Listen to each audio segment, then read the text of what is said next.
Hello there.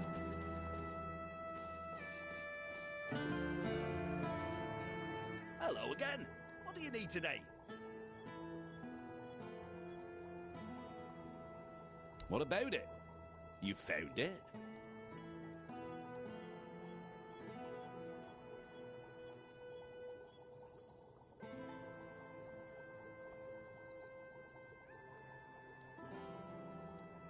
Ho ho ho! Quite elegant indeed. It just needs one small adjustment.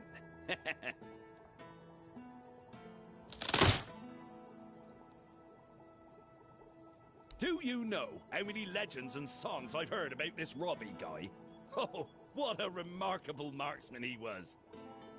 Splitting an arrow already lodged in the bullseye with his own during a tournament. What a story. But did anyone actually see it happen? Why make up nonsense when there are just as good, or even better, living archers out there? One of them lives right here in Connacht. Why not write songs about him? A bandit is a bandit, and yet here we are, turning a thief and murderer into some sort of romantic hero. Some hero. I gave my word, didn't I? And do you know who breaks their word? People without honor, thieves and bandits. No one would ever call me that. Everyone knows I keep my promises.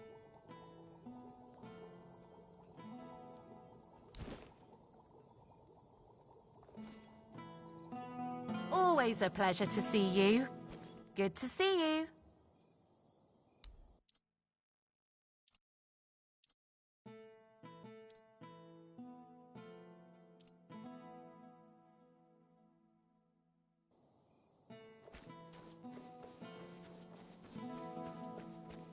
Hello again. I've got everything you didn't know you needed.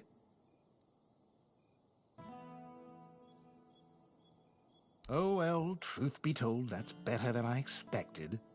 Trust me, I know it's not easy to convince their lot to agree on anything. This is a good start. Ailey will stay on as head of the hospital.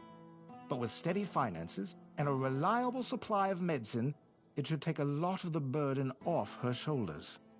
In the meantime, we'll turn this endeavor into a truly profitable business. You know, I've got to say, it's been a real pleasure working with you. The whole of Connacht will owe you a great deal.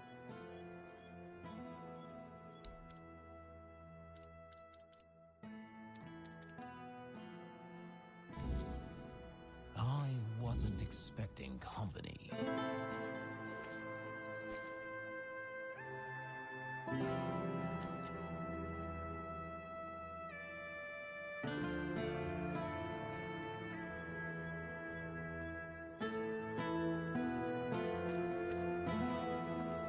You doing okay?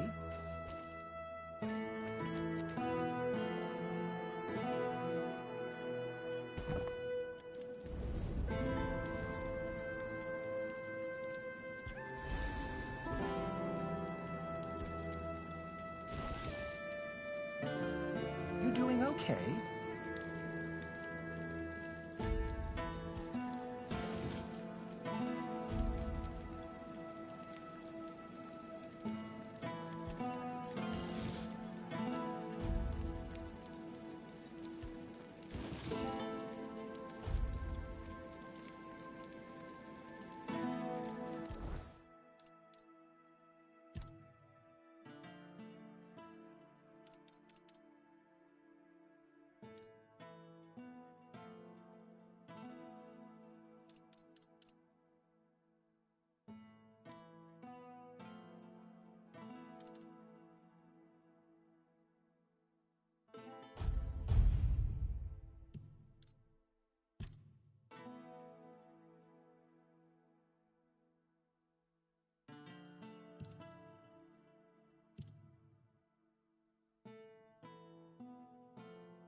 Oh, hello there.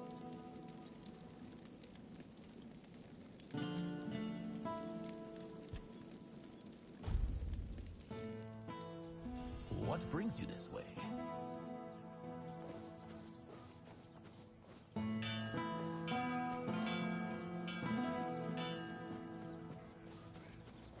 Spare a coin for the hungry.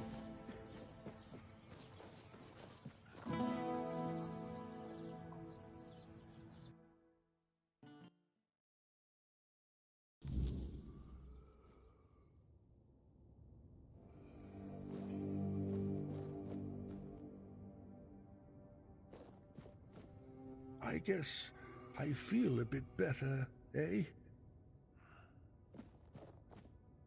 Ding, ding!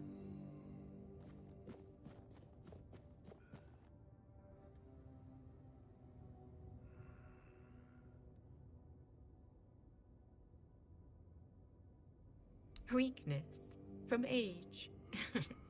I'm afraid that's something none of us can escape. But even as we grow old, our strength can still be nurtured with care. This herbal brew strengthens the body and clears the mind, but only when used regularly, alongside proper effort, exercising both the mind and body. Here, take the recipe. If your friend seeks a quick fix, this won't satisfy him. True strength comes from consistency, not shortcuts. Please, remind him of that.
Who is it? Oh. All right. Come on in.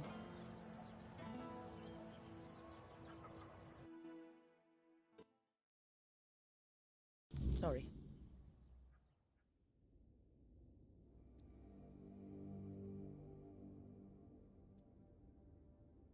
You'd be nervous too. If half of Quinact branded you and your husband as traitors. I wish Quill hadn't been so eager when Camelot was looking for workers. I told him people wouldn't be happy with us. But he just brushed me off. If he had just waited a bit, I could have told everyone. He was forced like the rest.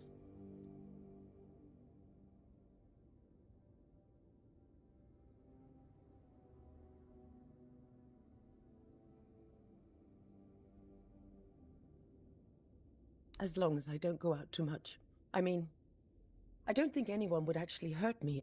Or at least I hope not, but still, it's hard. Being spat on by people you've known your whole life. I get that they're angry, but Quill and I aren't to blame. We just wanted a better life.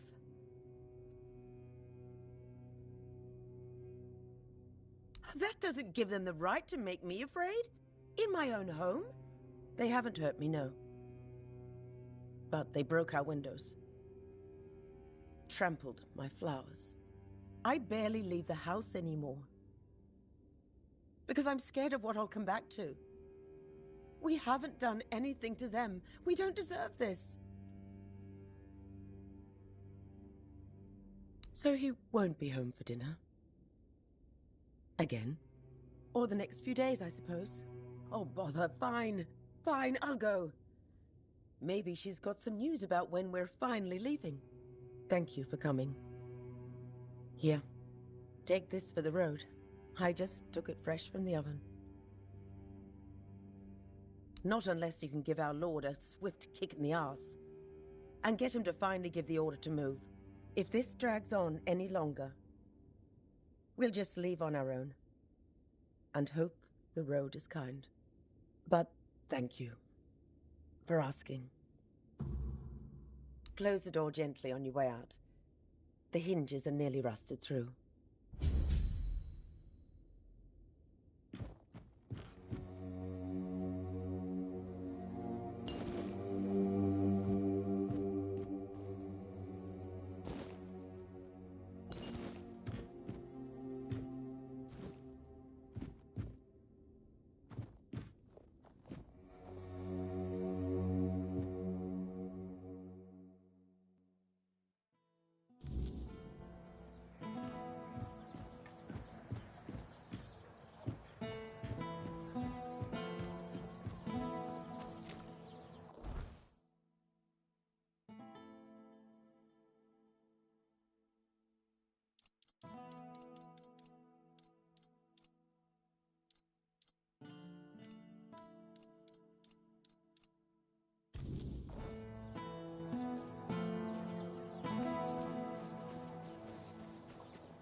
Back again? Well, time is short and so is my patience.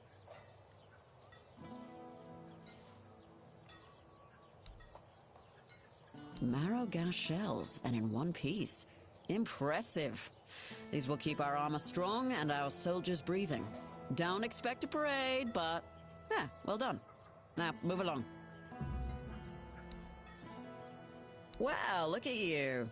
You've done everything I asked. Hunted down Croakmore, collected marrow gas shells, and even more in between.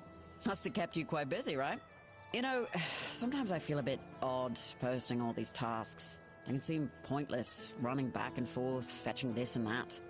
But some people, they just need something to keep their hands busy and their minds off darker thoughts. Keeps them from getting underfoot, or doing something reckless.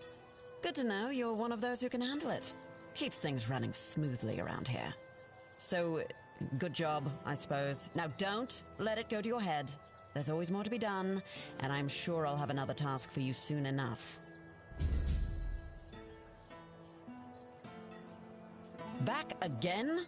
Well, time is short and so is my patience.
Exiled from my home by the Red Death.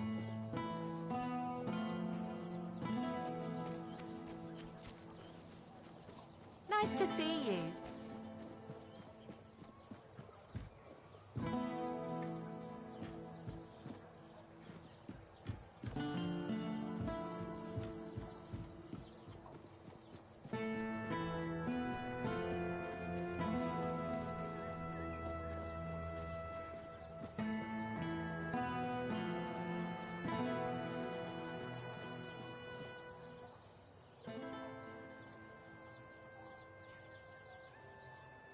Ah, the gateway to the hidden beggar's kingdom.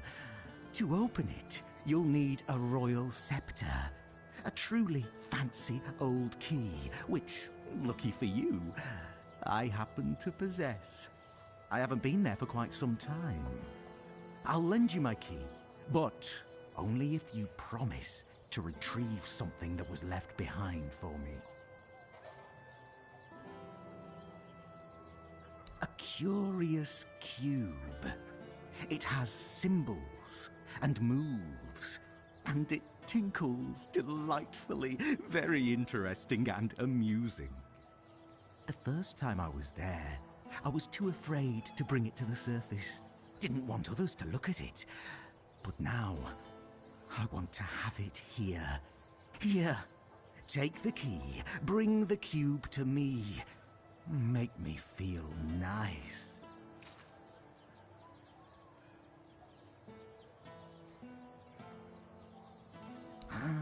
The secret of a scavenger. Asked, he doesn't tell, and at no guess does he nod. What a dull world we'd live in if people shared all their secrets. Am I right, my dear? Oh, of course not.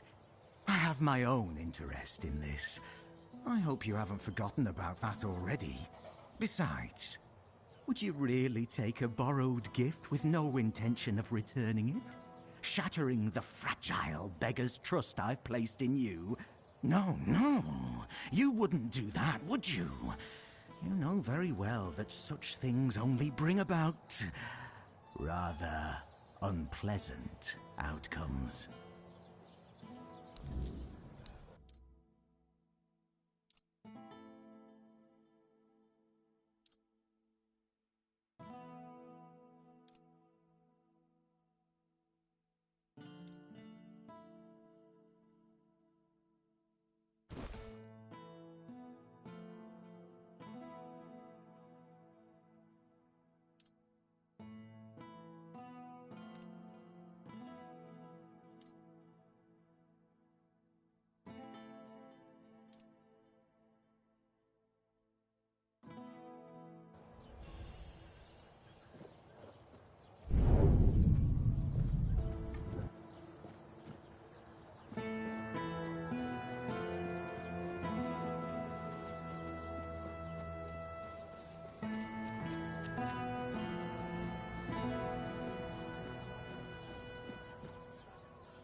Have some spare food or coin?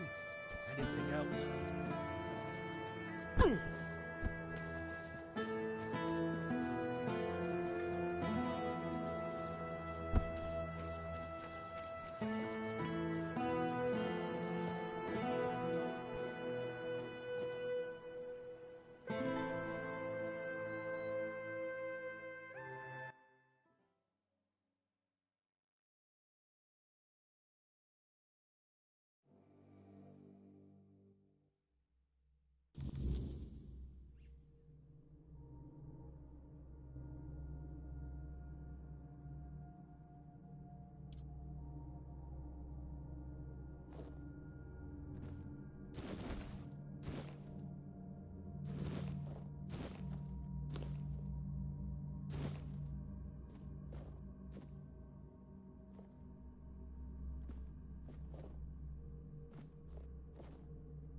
Have some spare food or coin? Anything else?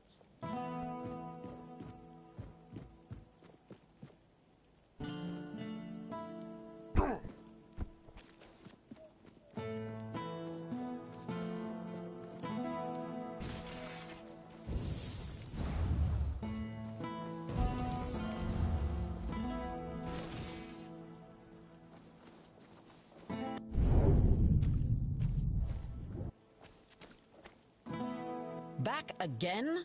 Well, time is short and so is my patience. And? What was inside? Don't leave me hanging.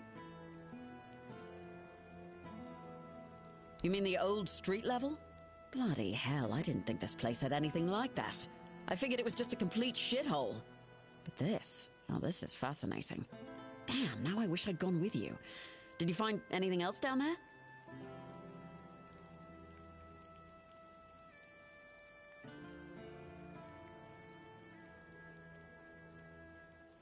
Of course I am. It's history. About the only thing I ever enjoyed learning. Though mostly it was just battles and strategy. I like hearing about the cities, too. I know Camelot has its older levels. Never been there, though. There's curious, and then there's suicidal.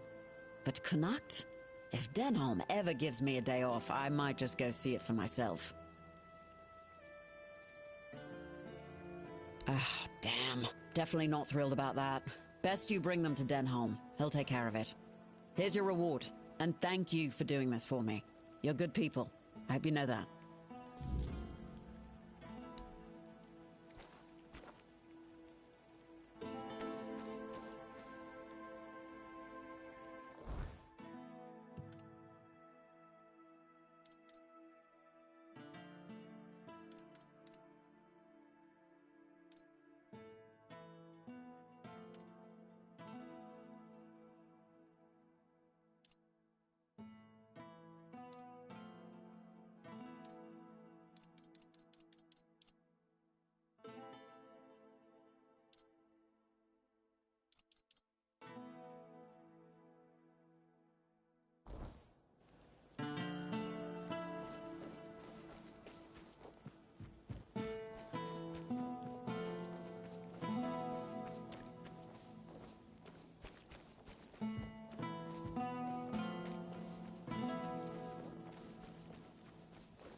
Help a soul out on your journey, will you?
Where did you even get these?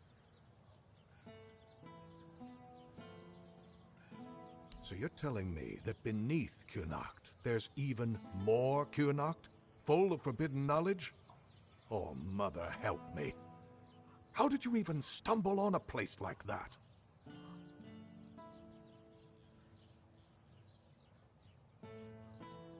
The one I specifically asked her to leave alone. And I suppose her leave will be delayed indefinitely. And thank you for bringing this to me. But next time, maybe think twice before risking your neck for someone else's curiosity. I'll await your return.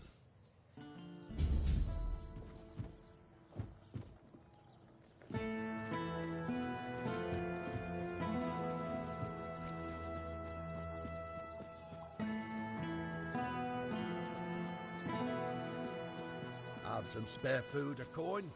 Anything helps?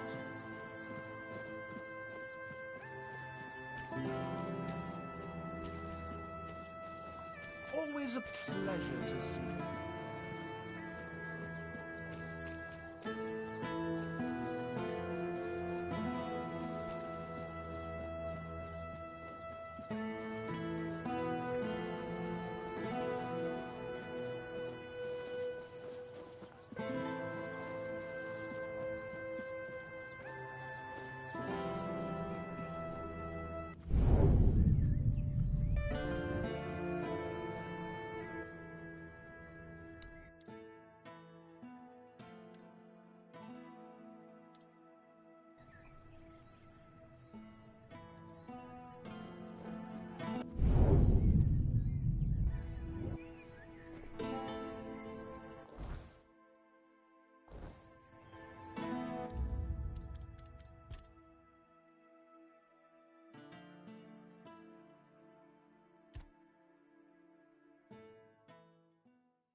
Help a soul out on your journey.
Have some spare food, a coin? If I just stay...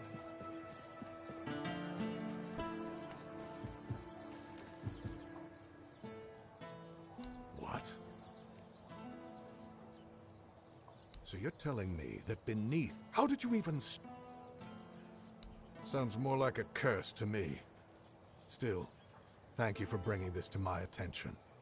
But in future, steer clear of things like this. I'd hate to see you hanged for having an abundance of curiosity. I'll await your return.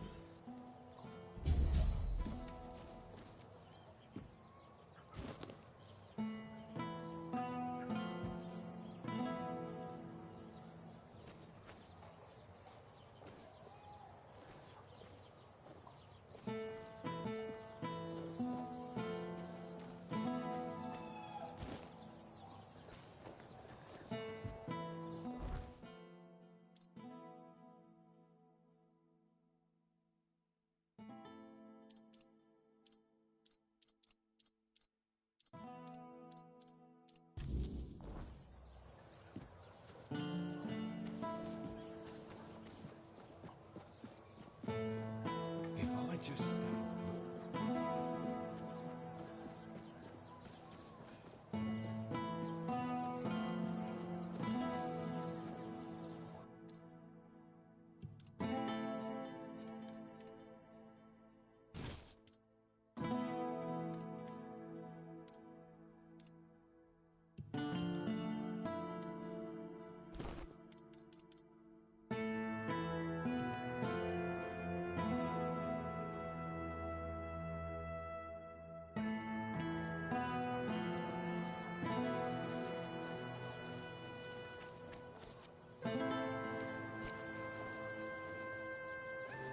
Oh, hello there.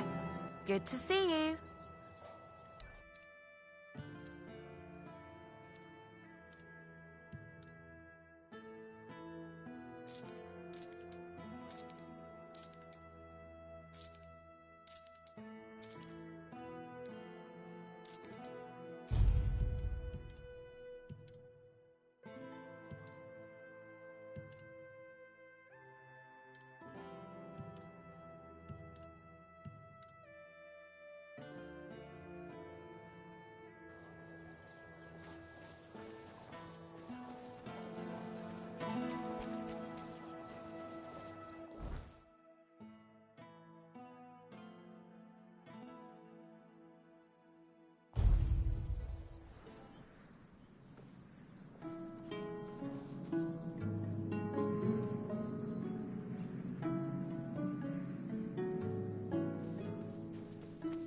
You disturbed my peace.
Good.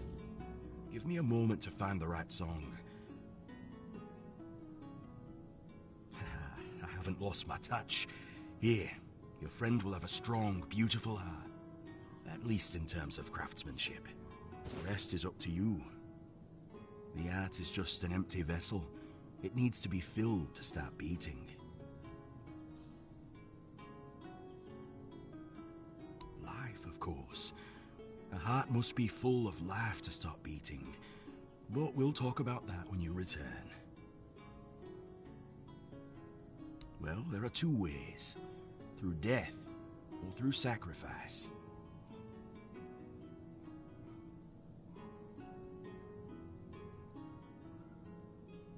No, of course not. You can fill it with the life of creatures you kill, but it'll take some time. A life torn away is far less willing than a life freely given, and I can't say what effect it'll have on Bayor. It's not a method we use often. You can pour some of your own life into the art. It'll weaken you, sure, but I'd say some sacrifices are worth making. Besides, I believe it will give you another kind of strength, something far more valuable than what you've lost. Then he'll have a cold lump of steel in his chest. What do you think? If you want to fill it up with the energies of things you kill, just hold it up when you fight. It will collect life, and at some point, will give you a sign that it's beating again. Come to me and I'll bind life to the heart. If you decide to fill it with your own energy, just tell me. Either way, come back with either a full heart or when you make up your mind.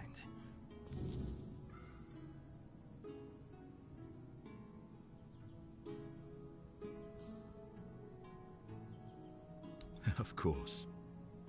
This part never gets old. Remember, don't resist it. Let go of your instincts and focus on the heart. You'll feel a bit weak afterward, but don't worry. Strength can always be rebuilt. Here, feel how warm it is. It will serve Bayor well.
Sneaks up on me.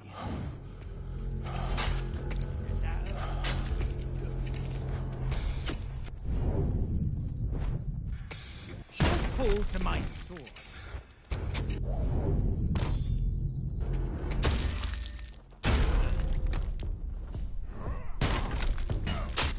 Your armor won't save you.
You're just in time. The forge is ready.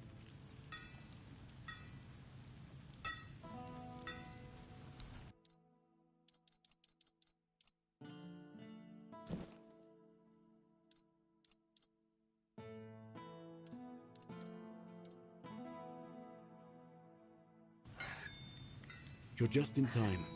The forge is ready.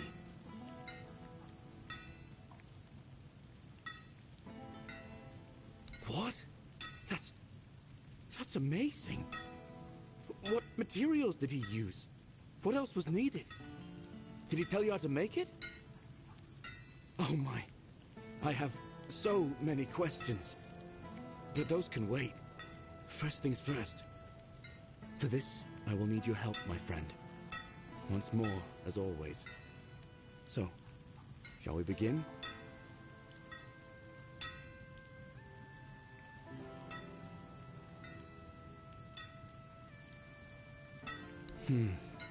Okay then. Let's see if those Stone Warden legends have a grain of truth in them. I suppose that's it. Surprising how simple it is to look into someone's heart and tear it out, isn't it?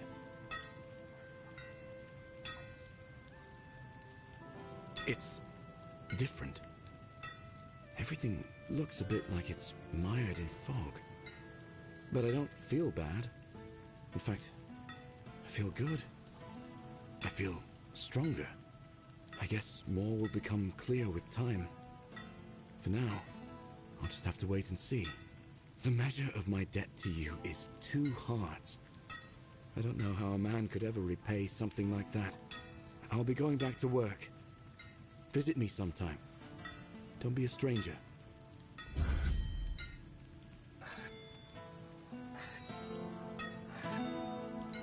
What do you need?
Oh, there you are. I'm so glad to see you. I haven't had the chance to properly thank you for helping me with the hospital. Truth be told, it's still rather hectic here. But at least I don't have to constantly worry about money and supplies anymore. I do wish I had more time for all the patients. But perhaps, in time, we'll be able to bring in another healer, or at least an apprentice.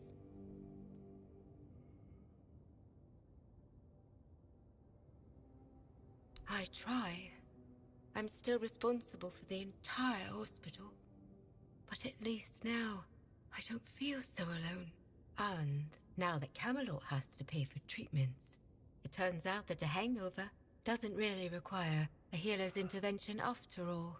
The residents of Connacht can still be treated for free. And I hope it stays that way. I'll definitely fight to keep it so. Not really. Everything has been going quite well. Though Legate Denham isn't too happy about this development. Oh, if you come across any herbs or potion ingredients, feel free to bring them to me. I'd be happy to buy them.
I swear if I catch that bastard, I'll shove all 5 volumes right up his arse.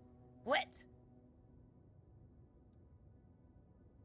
Aye, something happened. Some blighter broke in and stole every book about the beautiful Liliana. Not a loose page left. That's most of my income gone in the wind.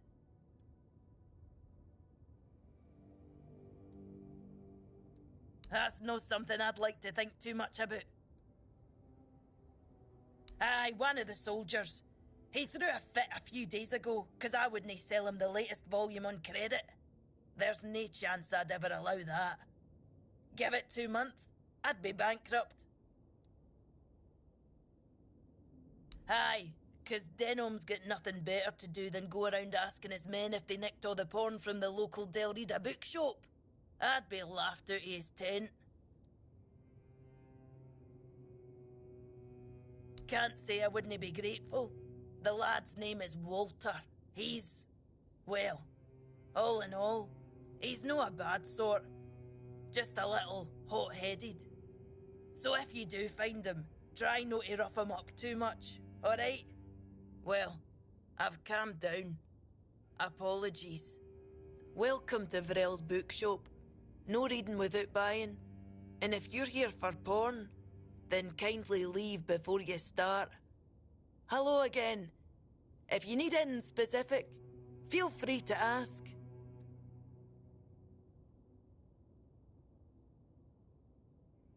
Let me guess. Your friend's a Camlotion who's heard the Berserker potion can make a man tear a bear's arms from its sockets, and now he thinks he can be like us. Hate to break it to you, but that's no how it works. Our strength comes from battle, from blood, and that brew is Mither's ain rage running in our veins. Besides, it's a tribe secret. I might have left the Volker, but I'm no about to hand over our secrets just to anybody.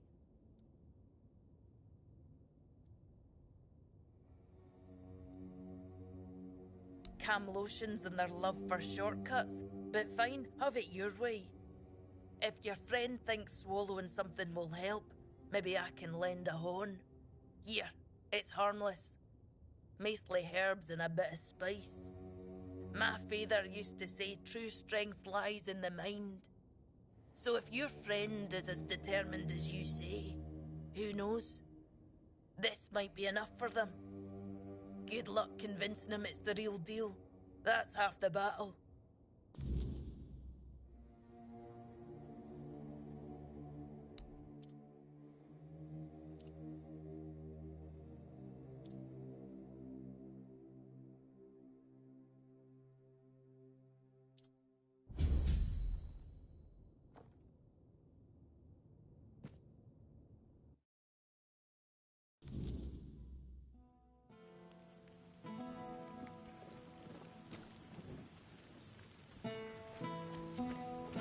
Always a pleasure to see you.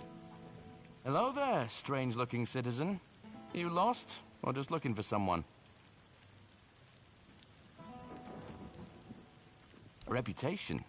Me? For what? Standing around looking tough?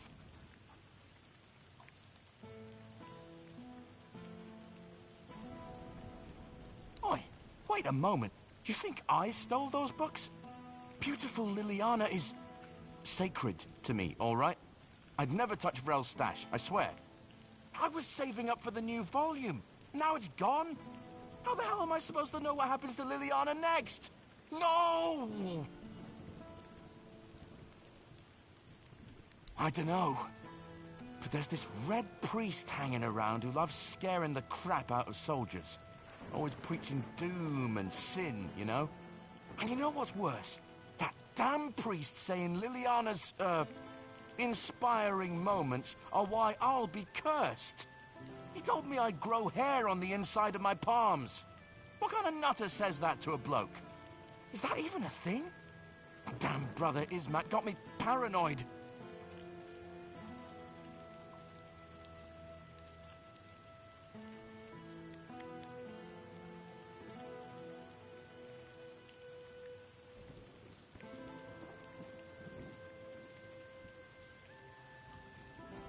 Oh, he's probably at the Red Church headquarters. That's where they're always praying and doing whatever it is that Red Priests do. Just be careful. The man's got a way of making you feel like you're already cursed. Creepy bastard. See you later. Don't let the weirdness bite, eh?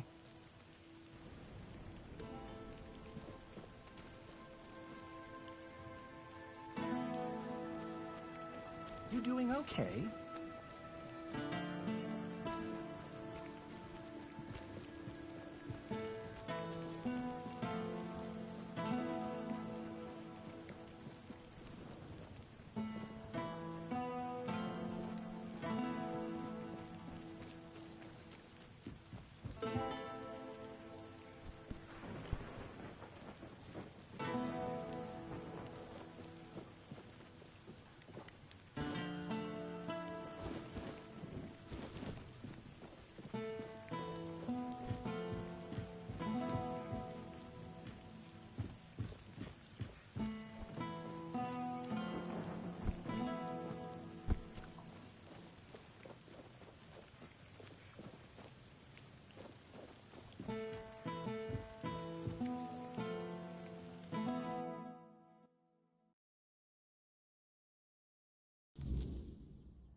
We are the sanctified martyrs. Through blood we strive for purity. Through purity. We are the sanctified martyrs. Through blood we strive for purity. Through...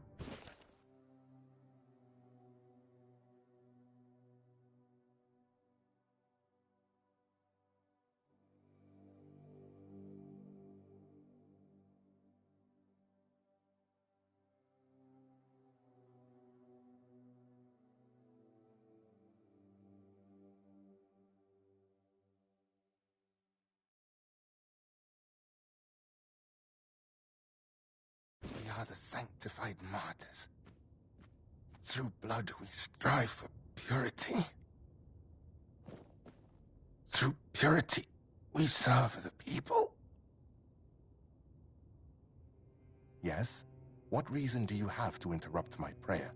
What could be more important than this?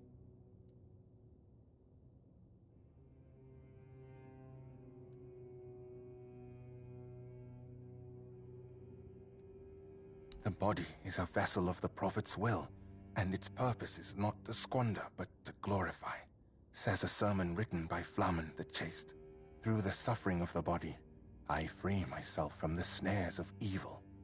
Each strike of the whip creates a wound, a holy space to be filled with the K's grace.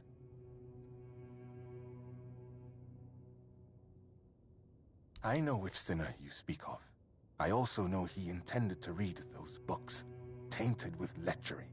I could not allow that, because I know all too well what they do to minds prone to living in impurity, as I know what that man intended to do with his sweaty hands panting over the next chapter.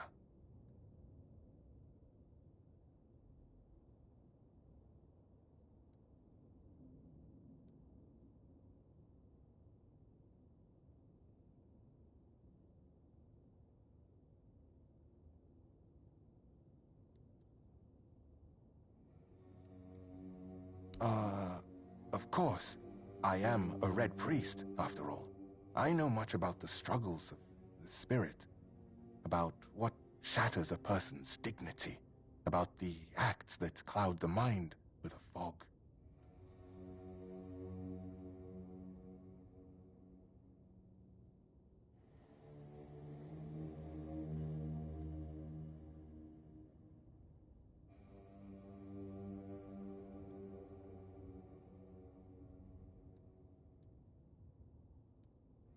My conscience is untroubled, thanks to my penance. Leave me. I wish to pray. We are the sanctified martyrs. Through blood we strive for purity. Through purity we serve the people.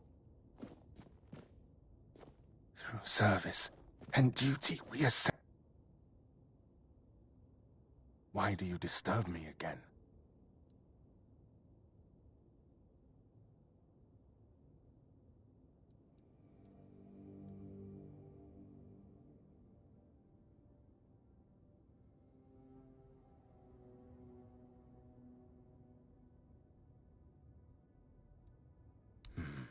You're as slippery as a snake.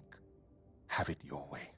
Yes, I stole those books that are thick with words yet imparting no virtue, filled with vulgar, scandalous illustrations.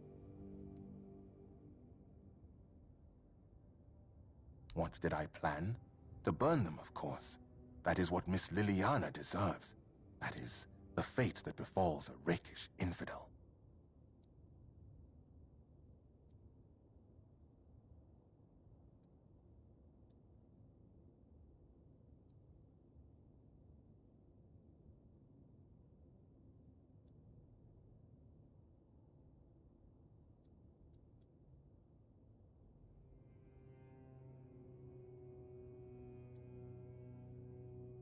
I must refuse you. We will not return these books. They are now part of the Red Church's property. And through me, the Church will decide their fate. They end in fire, where they belong. It is decided.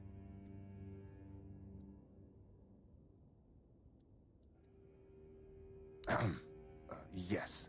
You heard correctly. Do you think I don't know what's in those books? I won't deny it. I took a peek inside. I needed to understand the sheer scale of depravity we are dealing with.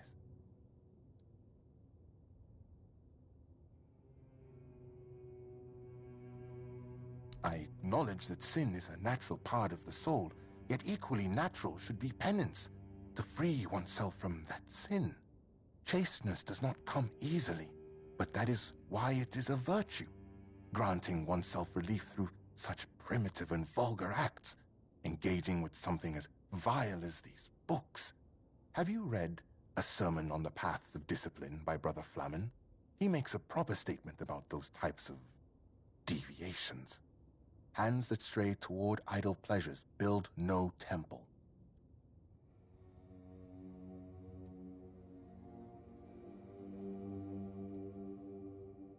So, what does someone like you glean from them? I am most curious, especially since it's written that a hand that lingers on selfish desire serves no purpose higher than itself. Know this, the seed is sacred, meant not for waste, but for the cultivation of life and the service of greater purpose.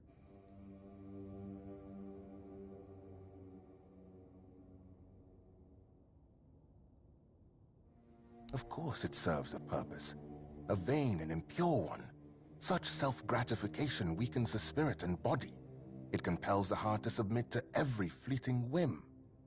Meanwhile, to be men means resisting those whims, holding back the hand from striking, restraining the hand from depravity. How can a man be ready to protect his loved ones if he's so willing to blind himself through sin?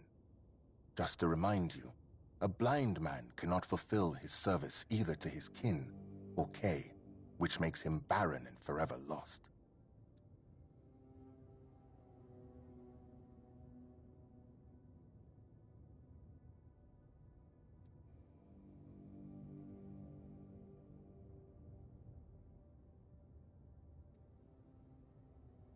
I see you didn't stop your reading of Flamen at A Sermon on the Paths of Discipline, and you've cited the perfect passage. That's precisely the point. What ultimately guides the hand to sin is, after all, the human heart ablaze with unchecked desire. The same sermon says, "Remember, therefore, that the gift of life is for sharing and not for consuming alone." Woe, then, to the hearts driven by selfish desire, as those hearts won't listen to the word.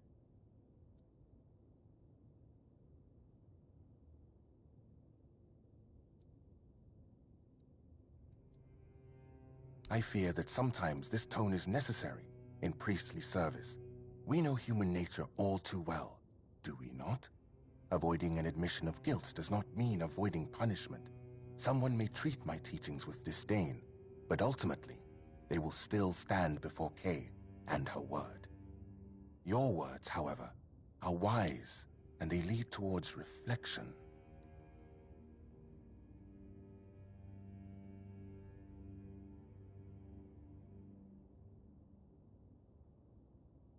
And there it is, the image of modern humanity, knowing no virtues. Stripping purity from every aspect of life, you kill holiness. And then, in the face of life's hardships, you ask where grace has gone.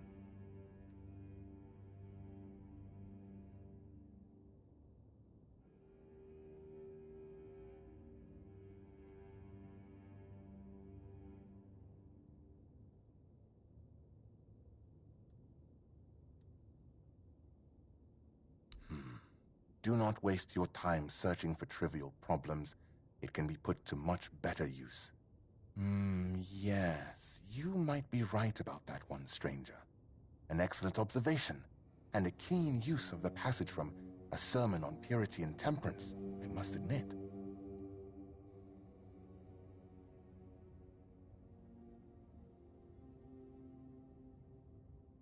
This is not about control, my child, but about opening the eyes of those who cannot see. Would it not be better if each of us were ready to receive the Prophet's word?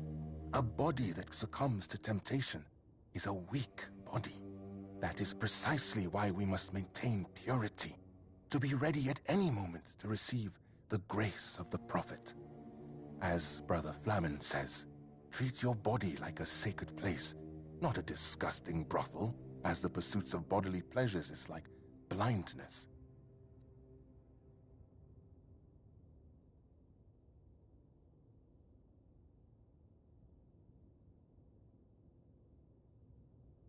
Through understanding and grace. That is a fragment where Flamen was not mistaken.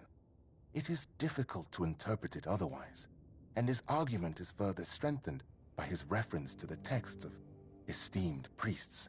Nevertheless, the matter here is different. It has been stated many times how such acts dull the human mind.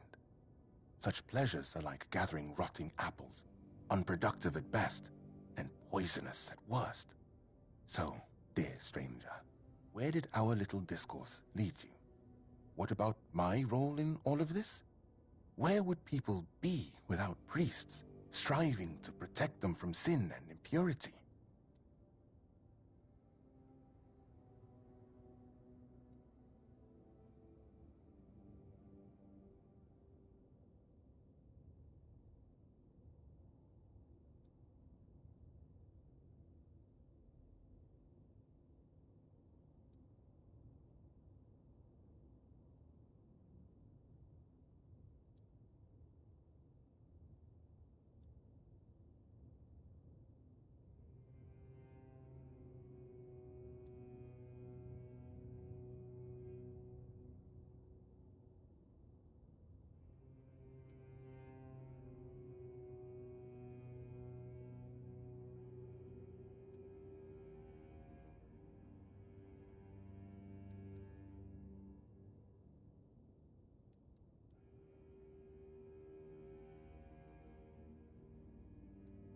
It is true that I myself was not always a priest.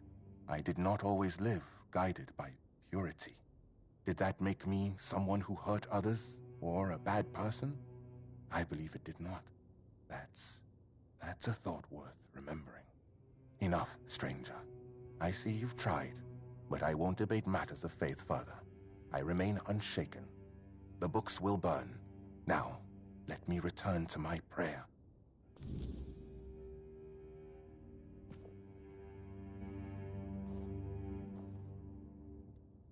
Accept my offering. Receive me into thy embrace.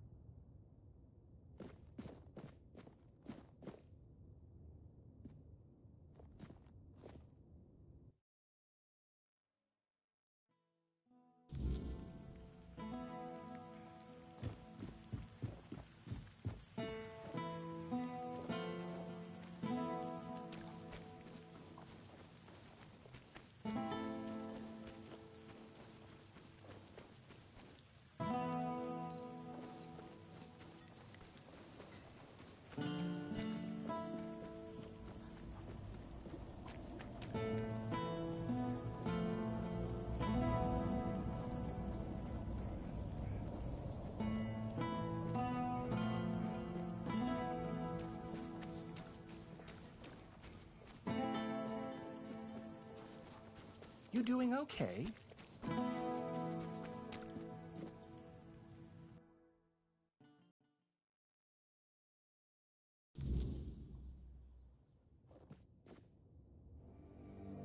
Hello again. If you need anything specific, feel free to ask. Damned red priests. You'd think they'd have bigger problems than a bit of questionable literature. They don't have to like it. But nobody's forcing them to read it either. Well, thanks for looking into it. For whatever it's worth. One more thing. I can see you're alright. And I hope I can trust you. We need to talk. No, this time. I'm not in the mood to even joke about that. This time, it's serious. A matter of life and death, you could say. There's a stone tablet in Lord Devane's manor. A Delrida relic. And I need you to get it for me. I need to ask you for something. It's serious. It might even be a matter of life and death. There's a stone tablet in Lord Devane's manor. A Delrida relic. And I need you to get it for me. The tablet was made by the Theud tribe and given to House Tarion as a token of friendship between the Delrida and the people of Cunacht. It's cursed, I suppose. Look, I'm no Theud. I don't pretend to understand their magic. But I do know the tablet causes nightmares. The thicker the weirdness, the worse they get. And, well, we all know what happened to Lady Maeve. If that tablet killed her, it can't stay in the manor.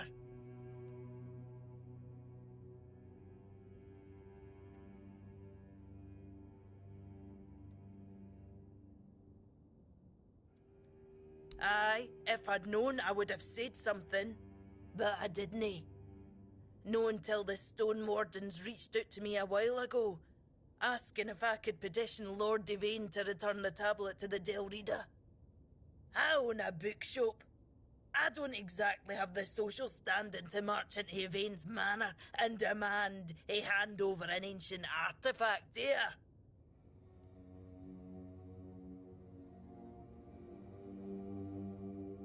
Maybe it should, but it's also history.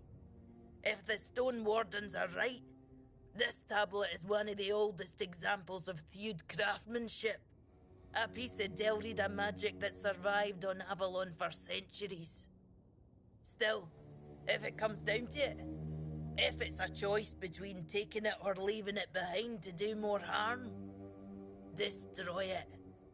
I'll deal with the Stone Wardens afterwards.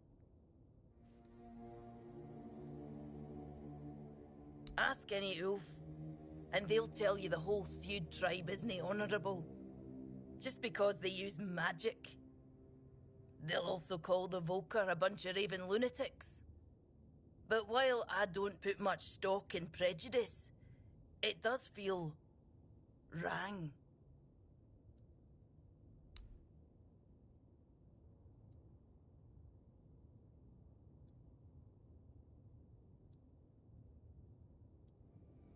You know, I was just going to ask you to talk to Anselm for me. But if breaking in is what you prefer, I'll only stop you. Just try not to get caught, alright? That would be embarrassing for both of us.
Oh, hello there.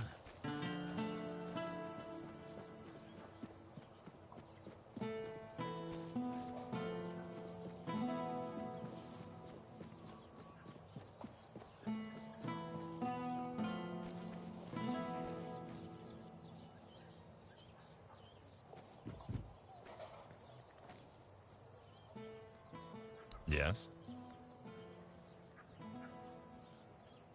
I see you managed to defeat Sanguinor the Crimson. Good job.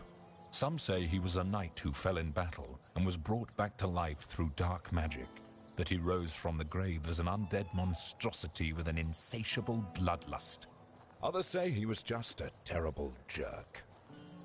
Either way, he's gone now. Here's your reward.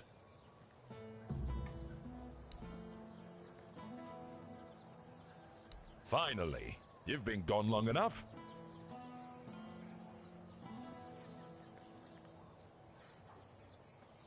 Now that's more like it. Let me see. Ah! That's the stuff! I can feel it already. My muscles are burning, my blood's pumping. This is what I needed. It's strong. Almost too strong. But who cares? If it gets me back in the fight, it's worth it. Good work! You know, I might not be everything I used to be. But maybe that's all right. A soldier who can't fight isn't much of a soldier, is he? Still, you've done your part. I'll make it count. Thank you. Truly. Huh. If only my lads were as dutiful and dependable as you are. A man grows old, but he stays a fool, holding on to the idea that service means something, that being a soldier is a calling. But the young ones, they don't see it like that anymore. Oh, something happened all right. I had a second-in-command named Gert. Good lad. Or so I thought. Trusted him like a son. And what does he do? He deserts! Can you believe it? The last person I'd ever suspect of such betrayal. Unless, of course, there's something I don't know. Some of the lads said he'd been acting strange lately. Then again, maybe it was just nerves, afraid of getting caught in the act. Honestly, I don't know what to think anymore.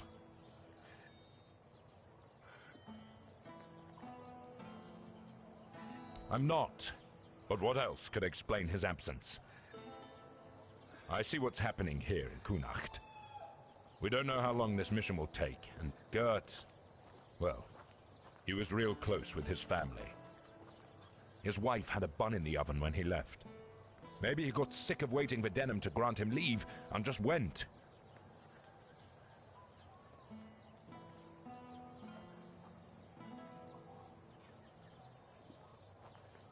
I'd owe you for that. Maybe he just got lost on patrol. Gert's never been known for his sense of direction. Or maybe the weird night caught out there, and he couldn't find his way back. Either way, I'd pay for any news, good or bad. At least then I'd know what to tell his wife. I just hope Gert hasn't met some terrible fate. I'll await your return.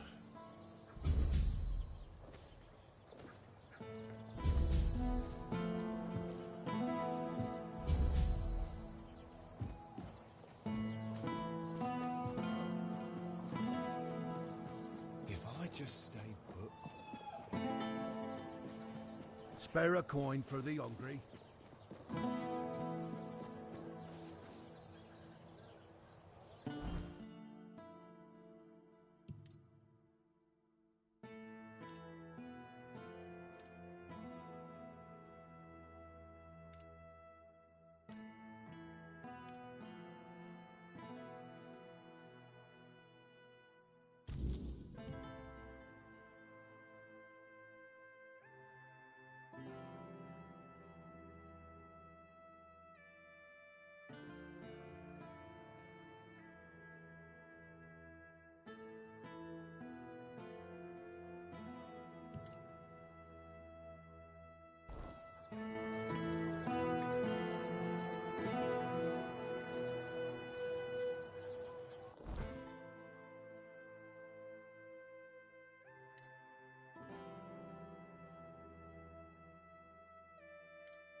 You're just in time. The forge is ready.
You're here to kill me.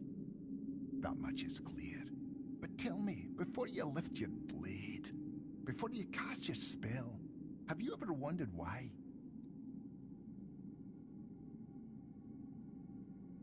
A crow? Is that all I am to you? No name, no past, just another tally on your list? Tell me, what do you really know about the children of Morrigan? Beyond the stories your leader feeds you? Or does it not matter, as long as you have a target? I know of him, more than he would ever admit. You think you're hunting the children of Morrigan, that he's guiding you toward justice?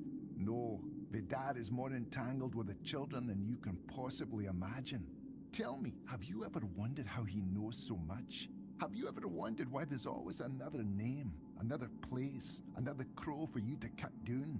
Do you really believe he's only ever been the hunter?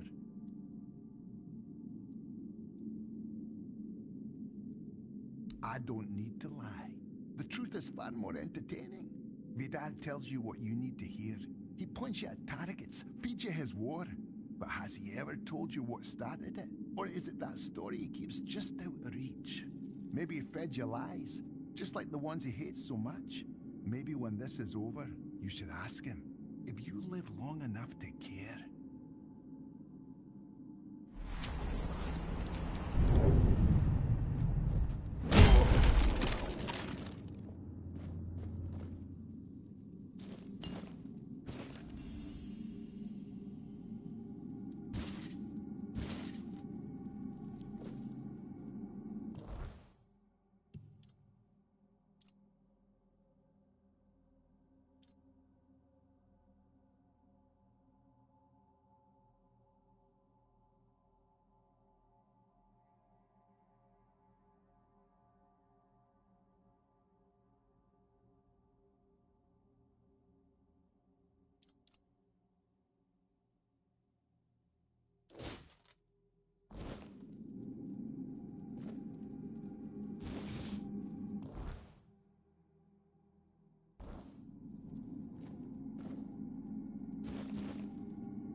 your ground, men.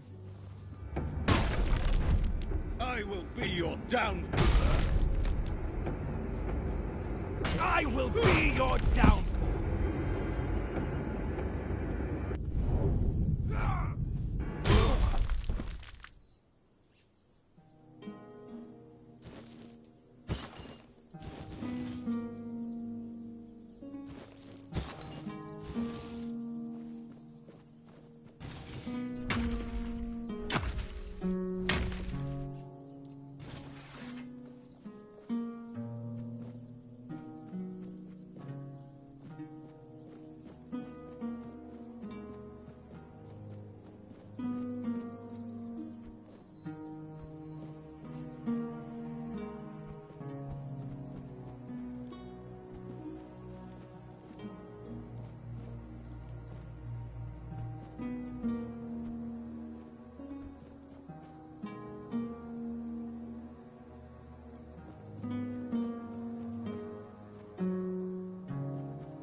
I'm terribly sorry for all that hassle. I should have taken more precautions.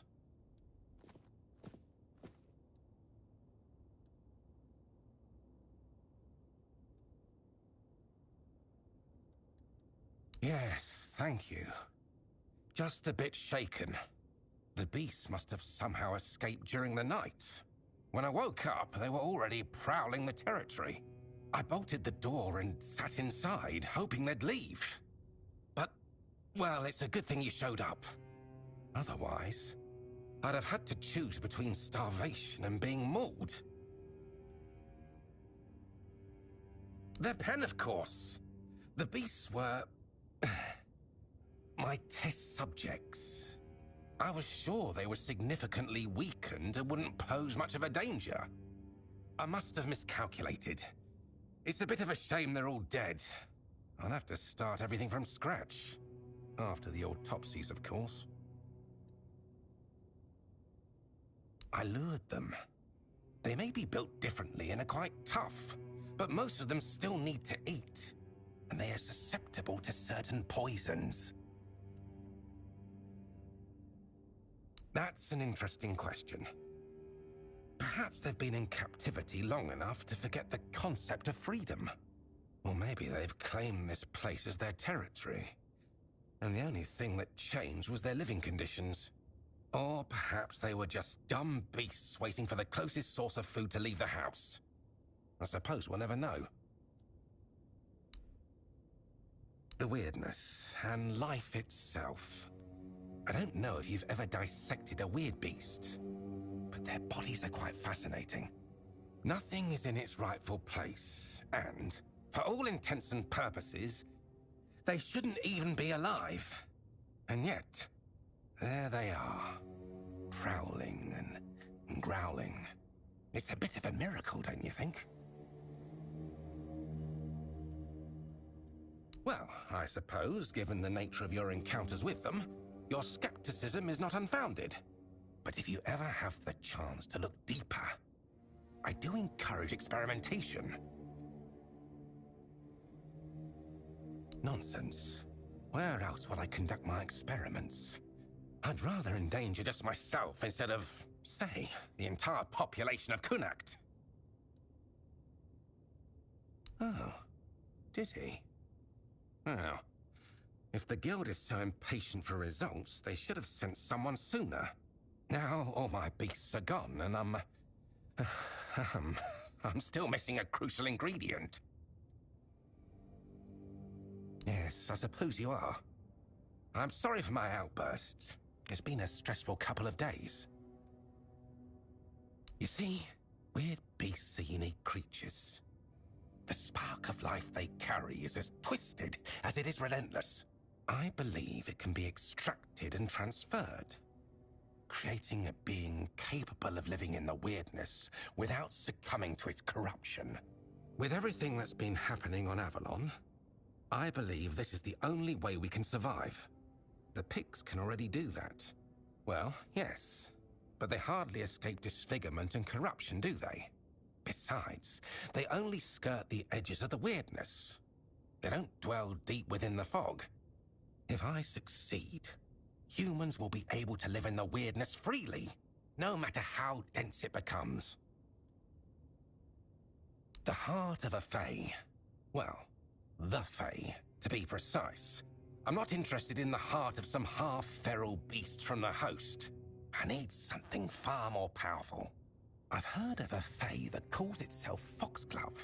It dwells in the roots of an ancient tree, lurking for unsuspecting travelers. Supposedly, it's cunning and quite vicious. If you bring me its heart, you won't just be doing me a favor. You'll be aiding all of Avalon. Me? Of course not. I'm just a scientist. I doubt I'd have survived such an encounter. I've only heard rumors. They might be exaggerated, of course, but I wasn't going to risk my life just to satisfy my curiosity. They are powerful beings that seem to only half belong to Avalon. They have their own realm, and don't appear to care much about the weirdness. They are a missing piece of the puzzle, I think. I may be wrong, but every theory must be tested, shouldn't it? Splendid! I assure you, if everything goes as planned, the Guild will hail us both as heroes.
My, what a lovely mortal he sent my way.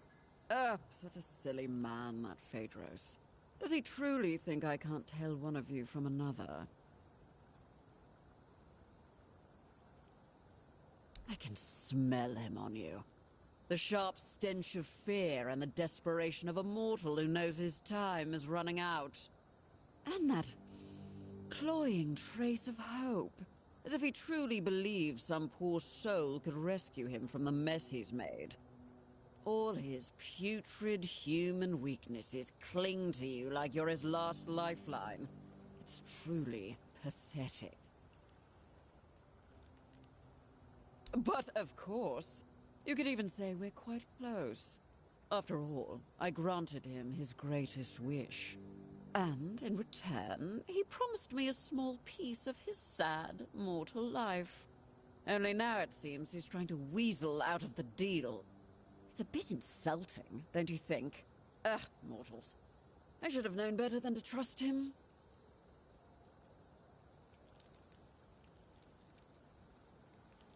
He swore to leave Avalon for 3 years, 3 months, and 3 days to serve me in my domain. Exactly! I can't understand why he's making such a fuss. Time here flies by so quickly. Unlike in the court, where a year can feel like a century. Oh, maybe he's not as foolish as I thought. Knowledge, of course. A lofty dream of saving Avalon by filling it with monstrous beings. On the one hand, it sounds delightful. On the other, it's a bit of a waste. You see, in my realm, mortals can live as long as we wish them to. A few adjustments here and there, and they can serve us indefinitely. Yet you mortals always believe that death is your escape. Even though we tell you time and again that a deal once made cannot be unmade. Phaedros thought it could work on Avalon too. He was only half right, which is why his results turned out rather beastly. Well, you take a creature that shouldn't be alive, yet is, and you combine it with the human spark that has such a relentless drive for survival. The results are quite curious. Part beast, part human. Overall nothing that should ever grace this realm. Or any other, really. But he kept trying, that fool, and kept returning here, ranting that I tricked him and trying to break the deal. I gave him the knowledge he craved. Nothing more, nothing less. How he used it? That's not my responsibility, is it? They were misery given form, driven by instinct and rudimentary intelligence. So, who knows? Maybe they were just regular mortals after all.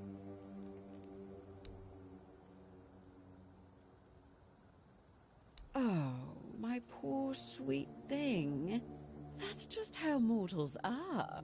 They use, they lie, and they'll do anything to save their own skin. Now, don't fret. I don't blame you for falling for Phaedros' little ruse. In fact, how about we make a deal? How about I give you a little something, and you take it straight to his hidey hole? Then he can bear the consequences for trying to fool us both. What do you say?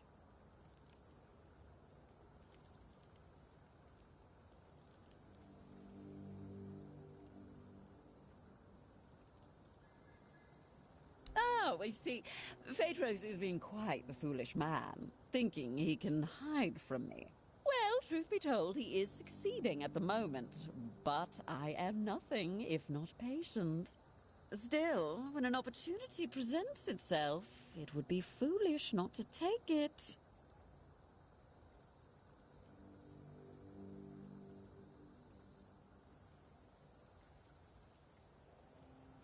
Oh, wonderful. Here, take my eye. Bring it straight to Phaedros.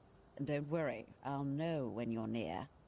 He'll be dealt with swiftly, and your reward will be waiting. Now, run along, little mortal.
You killed him! How could you? He was mine to punish, mine to torment. We had a deal! I'm sorry, but Phaedros misled you. He belonged to the guild, which means his life and his services weren't his to give away. What? That can't be true. I never saw any of his supposed masters with him. That's because he escaped our supervision and has been hiding from us ever since. Any deals he made in that time are void, and the punishment for disobedience is death. I see. You mortals are crueler than I thought. You... Did you know about this? Reward? What reward? Phaedros is dead. The deal is off. I'm done dealing with mortals. With any luck, you'll all be dead in a century or so. So, you're the one Phaedros dragged into his madness. Apologies for the mess. I'm in the middle of cleaning up. I'm Alma, the alchemist. Pleased to meet you. I won't deny, I'd have preferred to meet under much more favorable circumstances. I feel a bit like I've been caught at the scene of a crime, which, in a sense, I have. Although, in my defense, if we're speaking of crimes, this one is twofold. Phaedros's reckless experiments had to be stopped. The guild warned him repeatedly that he was crossing the line.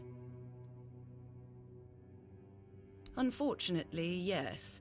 The rules of our guild are clear. Crossing the established boundaries results in consequences, and those consequences grow more severe with greater transgressions. It's not like he wasn't warned. He knew exactly what he was doing and the risks involved. Believe me, taking measures like this brings me no joy. But we can't keep constant control over everyone. There are certain acts that simply cannot be forgiven. Phaedros was a threat, not just to himself and the guild, but to others as well. I'm sorry it had to come to this. First, I need to finish cleaning up here and prepare Phaedros for a proper burial. I'll also secure the rest of his research and materials to ensure they don't fall into the wrong hands. And then I'll have to write a report. Ugh, I hate paperwork. There are so many better ways to spend my time. And then, we'll talk about your next assignment.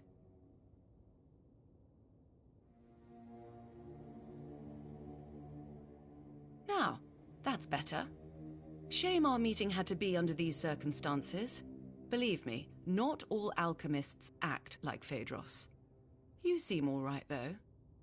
Charles's calm demeanor confirms that. Tell me, what made you join the guild?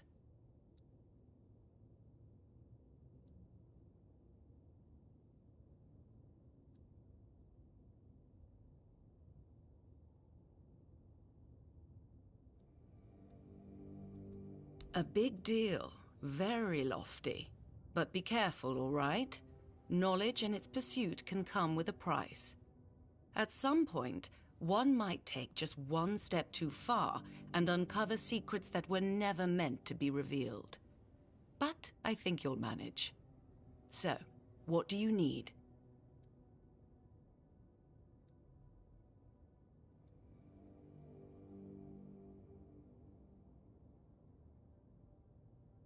Lately, situations like this have been happening far too often. Some alchemists within our ranks are starting to rebel. Or they're coming up with utterly ridiculous ideas.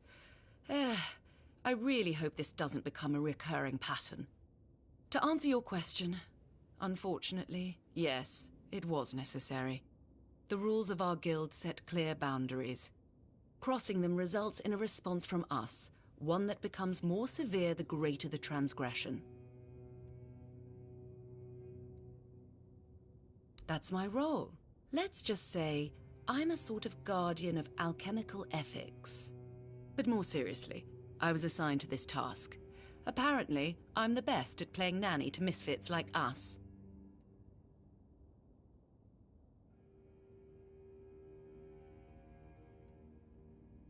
Charles is my Croakmore, though he's far from a typical specimen of his kind. He won't bite your hand off, unless, of course, he senses ill intent. At the moment, he trusts you, which is rather uncommon. I wouldn't call the process taming. It was something different. Let's say it involved a more invasive intervention. I found Charles just after he was born, abandoned by his mother, so I took him in. It was the perfect chance to examine his brain. While working on his exposed skull, I had to disrupt the areas responsible for his sense of belonging and aggression. If this were a question, I would say it's a valid one. To be honest, I don't know the exact answer. I assume it all depends on perspective. If we accept that the brains of living beings are a kind of biological mechanism, then perhaps I managed to redirect the function of that mechanism so that it operates based on different needs and perceives its place in the world differently. Yes, that seems likely.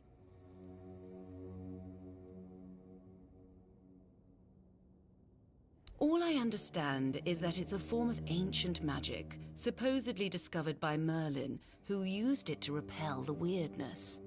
A menhir with burning weird fire can repel the weirdness on a far larger scale than a simple bonfire fueled by ethereal cobweb. Unfortunately, that's everything I know. As an alchemist, these are mysteries far beyond my knowledge or expertise. The hierarchical structure of the regular Camelosian guilds isn't something we strictly adhere to in the Alchemist Guild. Each of us has freedom in our research, as long as we don't violate ethical guidelines. It's hard to say. While we share a guild, not all of us keep in regular contact. Many members aren't as open about their affiliation as I am. They have their own lives and obligations, some of which might be highly conflicting. I'm trying to conduct field research, but the last few weeks have been exceptionally frustrating. I lack the necessary specimens, and I'm not exactly equipped to gather them myself. I'm skilled with a lancet, not a sword. I heard you're trustworthy. But first, a warning. The task I have for you is unpleasant and messy. It involves extracting brain matter, but before you even get to that part, you'll need to risk your life to get close enough. I need brain centers from 3 creatures. A Nookalivi, a human infected with the Red Death, and a villager touched by the weirdness. I've heard stories about peasants on farmlands near Kunacht. They were unlucky that the Menhir stopped protecting the place where they lived. I'll reward you for each of the 3 brains, as long as they're intact. A bloody pulp is better suited as a snack for Charles.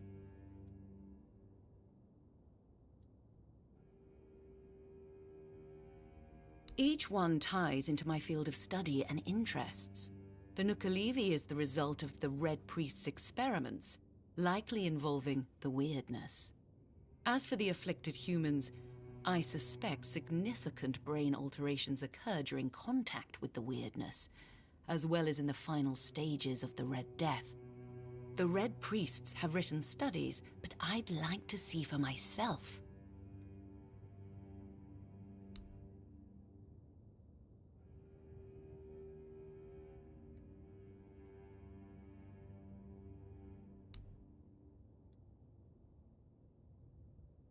Until next time.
Efficient. I respect that. Wither thought himself untouchable, twisting minds to suit his needs. You proved him wrong. One more stands in our way. If we're lucky, taking her out ends this.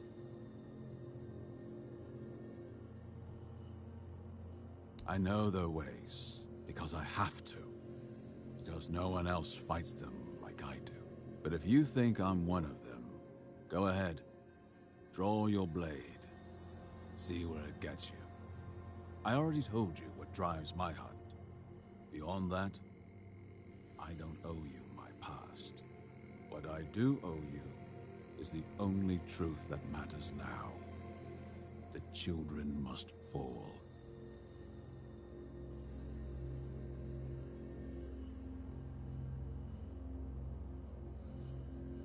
And for what? Tossing you at the most dangerous people in Avalon for my own amusement? Think about it. If I were a crow, how would that benefit me? No, my friend. My intentions are as pure as the All-Mother's bosom. Believe it or don't. As always, the choice is yours.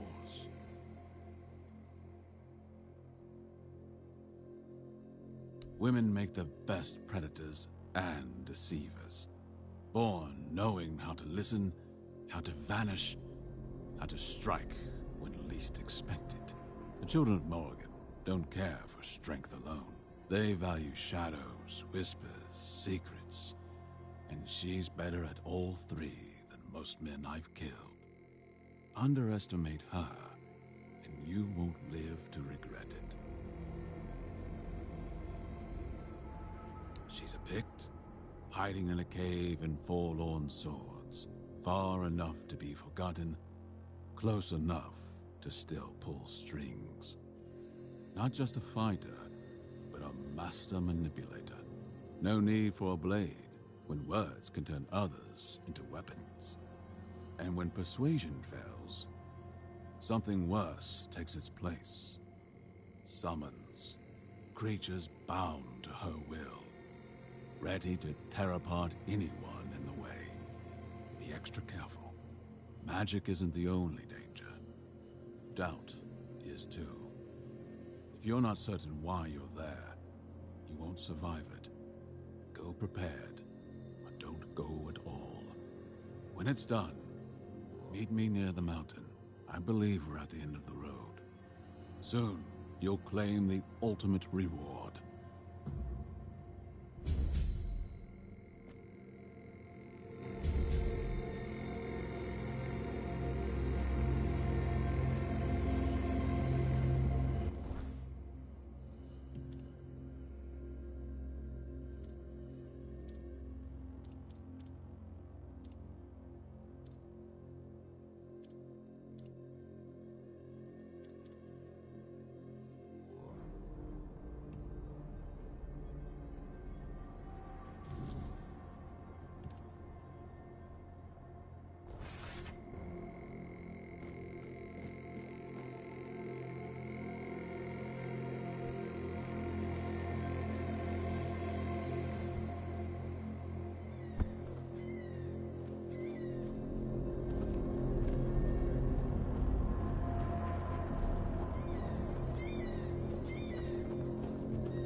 Please, don't hurt me.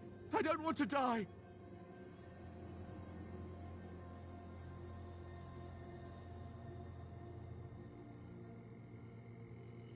Yes, it's me.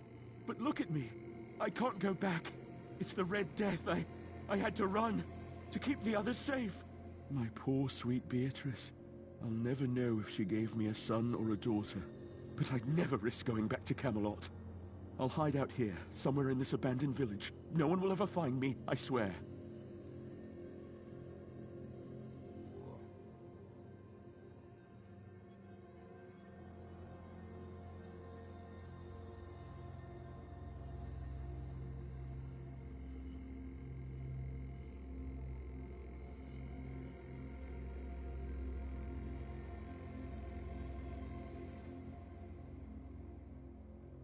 May the All-Mother bless you. I swear, nobody will ever see me again.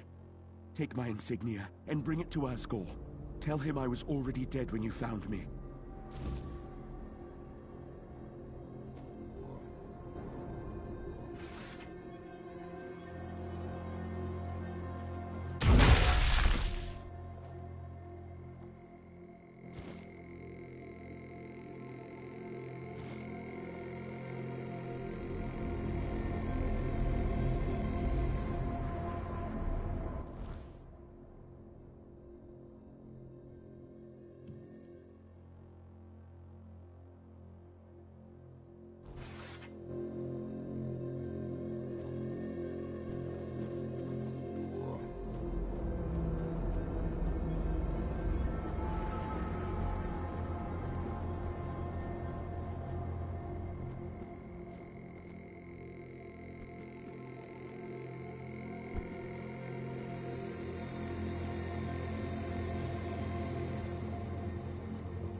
Help a soul out on your journey.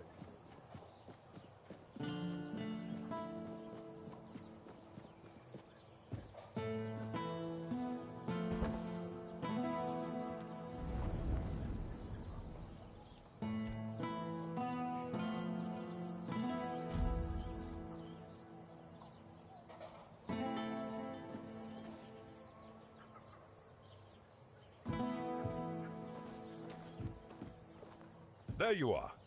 I need to talk to you about that potion. It worked at first. I felt unstoppable. But now? Now I'm worse off than before. Weak as a kitten and needing more of the damn stuff just to stand straight. What did you give me?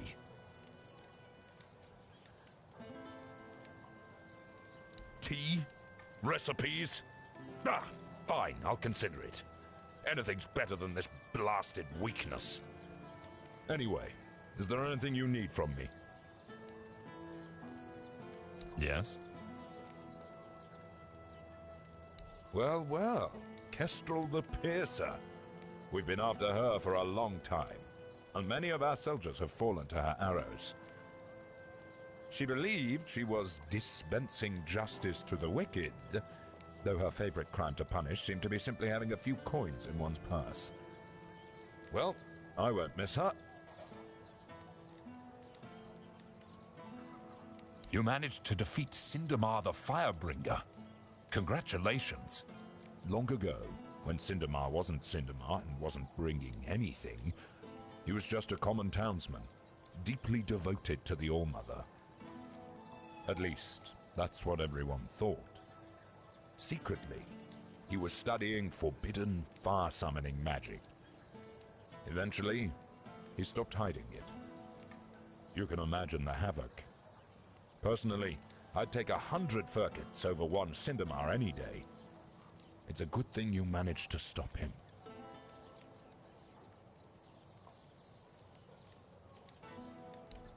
You do?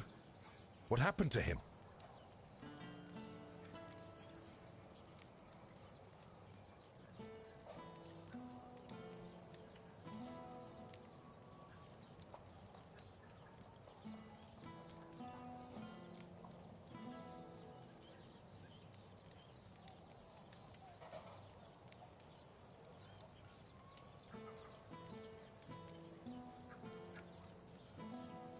So that's how it is. What a damned fate. Still, if you ask me, it's better than desertion. Though, we'll never really know if it wasn't desertion, will we? Here's your gold. His wife will be devastated, and his child's now an orphan. Damn it. I'd hoped he'd meet a better fate. I'll await your return. Listen, I've got something I need your help with. Something off the record. This bounty came down from command. A fat reward for the head of a bandit stirring up trouble in Kunacht. But there's a catch. The bandit's name is Tom. He's an old friend. Someone I ran with when I was younger, before I joined the army. Hell, before I had any sense. They don't know about my past. If Denham gets wind of it, I'll be court-martialed. Or worse. And I can't turn Tom in. Not after everything we've been through.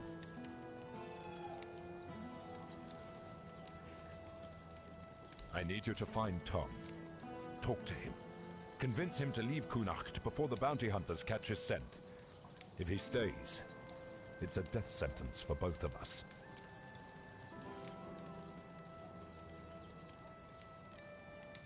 I don't, but I can't go myself. Denham's men are watching my every move. If I disappear for even a day, they'll start asking questions. You're my only option. Listen, Tom and I, we've seen things together. Done things I'd rather forget. He was like a brother to me once.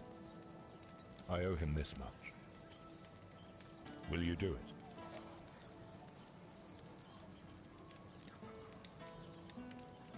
Good. I knew I could count on you. Find him, talk some sense into him, and get him out of Kunacht. I don't care how you do it. Just make sure it's done. Here, this should help you find him. And thank you. I mean that. Any news about our mutual friend? Damn it! The longer this drags on, the worse it gets. Denham's already sniffing around, asking why that bounty hasn't been claimed. You'd better move quickly. Tom's not the kind of man to sit still. And if someone else gets to him first, well, that won't end well. For either of us. I should have handled this myself. I'll await your return.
It's you. You look, well, all things considered. I always knew you had to have survived. There simply wasn't any other possibility. Ah, no. Sadly not. I apologize for my forwardness. It's just, I've read so much about you. I feel as though we've known each other for ages. I've spent hours poring over the drawings of your vascular system. Enough that I'm fairly certain I could recreate them from memory. I'm so glad you're here now. If there's anything you need, please let me know. I'd be happy to help. Oh, no. That honor fell to others. I was merely a silent admirer. Though I have to say, I do think they were rather heavy-handed with you. I've heard no one had much faith in you, but that doesn't excuse carelessness, don't you think?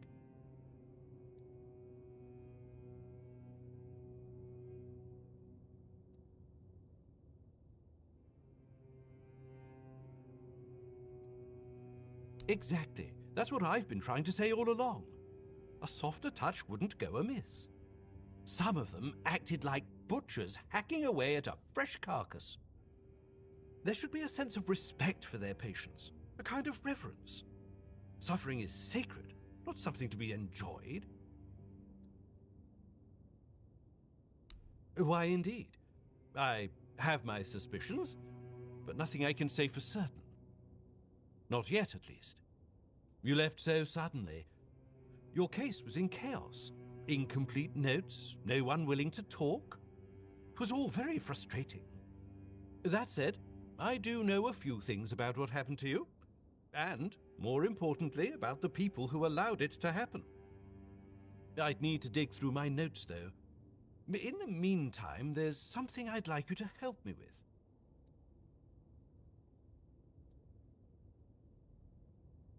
Straight to the point, I see. Oh, I do like you. You've got a sharp mind, and I'm really glad they didn't break it by accident. I need items touched by the weirdness. It's a personal fascination of mine. The way the weirdness reshapes even the most ordinary things is incredible. It can take something entirely mundane, like, well, you, for example, and turn it into something extraordinary and unrecognizable. Bring me a few of these items, and by then, I should be ready to share what I know about the experiments. Now, is there anything else?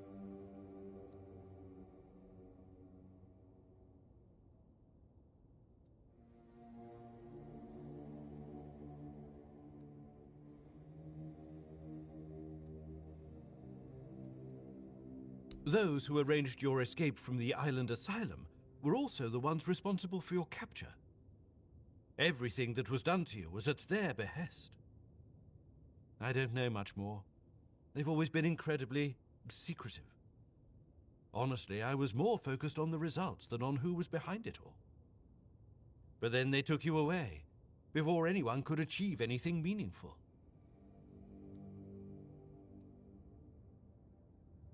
I don't think so. From everything I've seen, you were just supposed to be ordinary Avalon rabble, but with the potential to become something more. I don't have all the details about your case, especially concerning the Red Death, but something must have been done right, since you're not infected now. Sadly, the research was never completed. Now, I know we've never had that kind of relationship, but would you perhaps be willing to lie down and let me rummage a bit?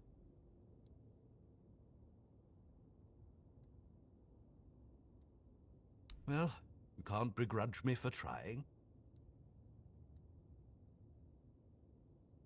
From what I understand, your natural affinity for the weirdness was enhanced.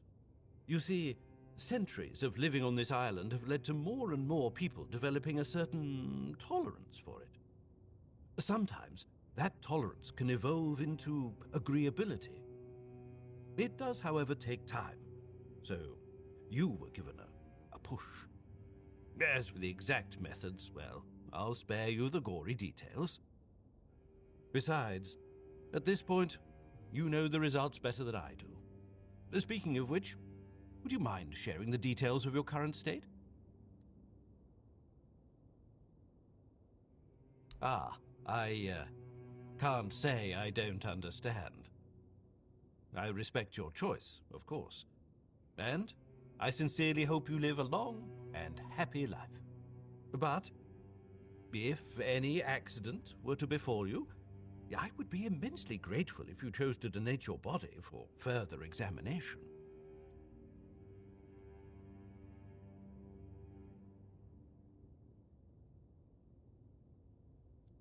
Abhorrent. I was made to believe that by studying the weirdness and its application, we might be able to find a cure for the Red Death. We have suffered failure after failure, and now you're telling me it was by design. That curing the plague was never the goal. I am not sure where to go from here. You have indeed given me a lot to think about. Such inconspicuous little things. Did you know that cleansing them in the weirdness-repelling fire reveals their true nature? They may still appear to be mere banalities, and yet they become more. To think, you ventured into the weirdness and returned unscathed.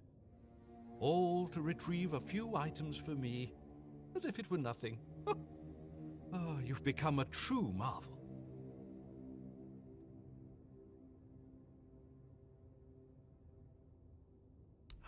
Yes, of course. Now that you've proven the success of what was done to you, some things have become clearer to me.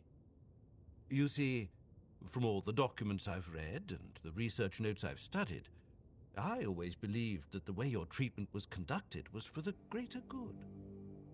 It was meant to be the key to curing the Red Death. But now, I'm not so sure that the people who orchestrated your stay with us had the same goal in mind.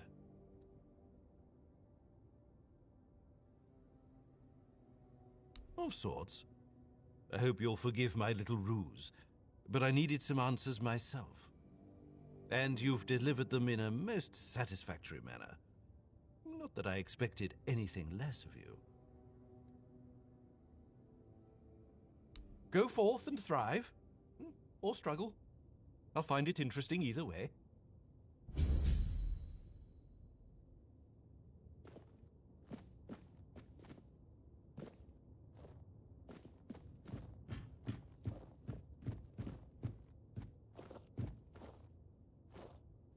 You must be the one I've heard so much about. A curious figure.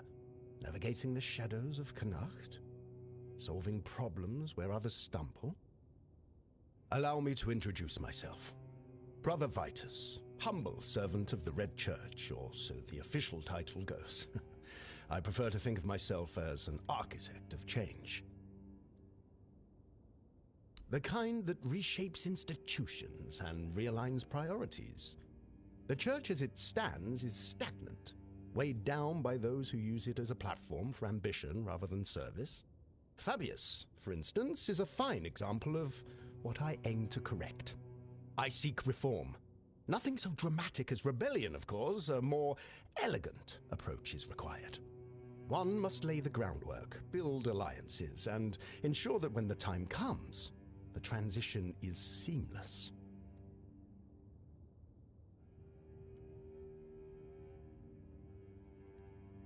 On parchment, yes. In practice, let's just say the hierarchy of the Red Church is more fluid than it appears. Fabius holds the title, but titles are transient. Influence, vision, and the ability to shape the Church's future, those are what truly matter. And in those areas, he's sorely lacking. Let him bask in his authority while it lasts. The tides are shifting, and soon enough, even he will see that he's relying on borrowed time. I'd like to ask you to speak with Anselm, Yvain's major domo. He's a man of considerable influence.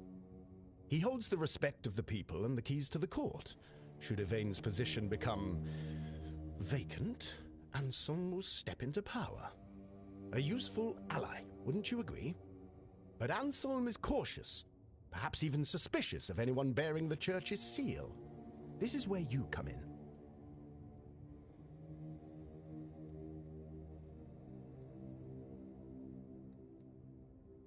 I have instructions for him.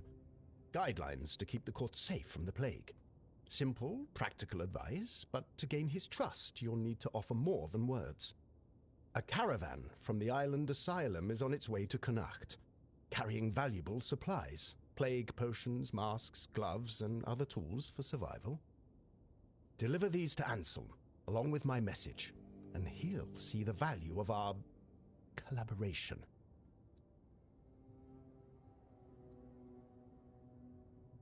Ah, pragmatic soul, I like that. Let's say a generous reward and the gratitude of someone who is quietly shaping the future of Connacht. Not a bad return for a small favor, wouldn't you agree?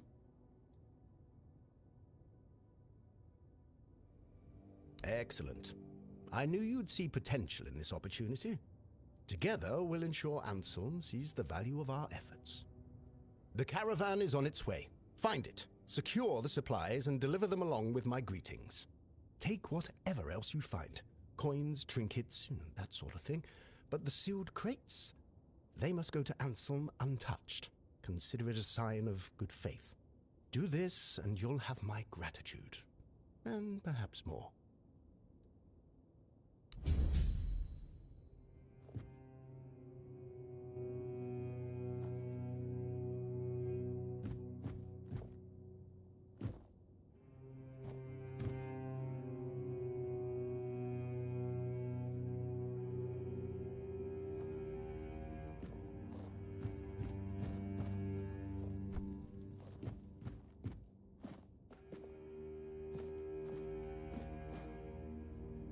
Well, look who it is. The one who reignited the men here. I must say I'm impressed. Tell me, how did you manage to do that?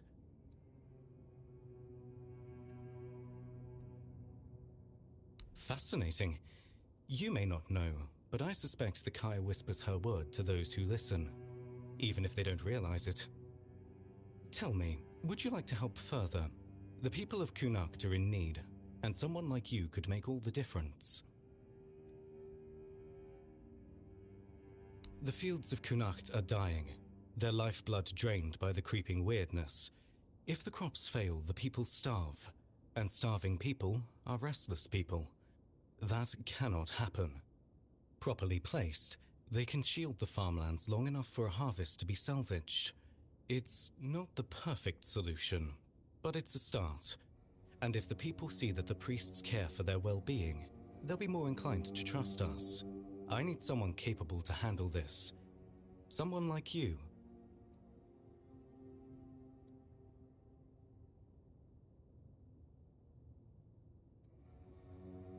You've seen them around, no doubt. They're simple enough in appearance, but the knowledge to craft them isn't as common as you'd think. Unfortunately, I don't have the recipe myself. If I did, this wouldn't be an issue. You'll need to find someone who knows the craft. Someone familiar with the weirdness or the old ways. But be cautious. Those who keep such knowledge don't part with it easily. Secrets, after all, are a kind of power. But I'm sure you'll manage. You've done the impossible before.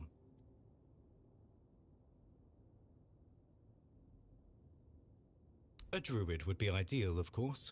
They hold the deepest ties to the old ways and to the secrets of the weirdness. Here they have Maggot, but I wouldn't count on him if I were you. But there may be others who might help. Furket, the local inventor, has a knack for turning scraps of knowledge into working tools. If not him, perhaps someone who deals in druidic artifacts. Collectors sometimes know more than they let on. Legate Denholm won't be pleased. He prefers the weirdness close. It makes travel to Camelot faster.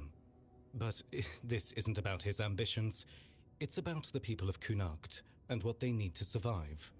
Help me do this, and you'll have not only my gratitude, but the gratitude of every farmer whose fields we save. So, my Menhir Whisperer, what say you? Will you lend a hand and help the people of Kunakt?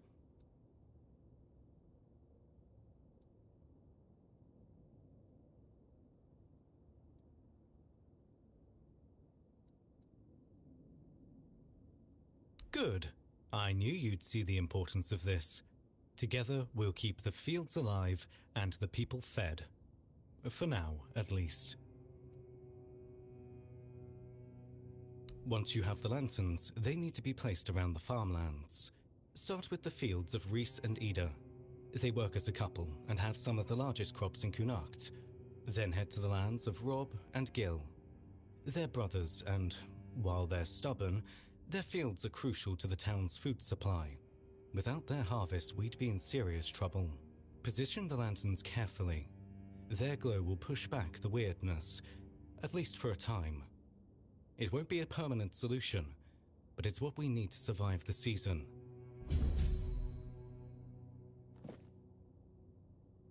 I wasn't expecting company.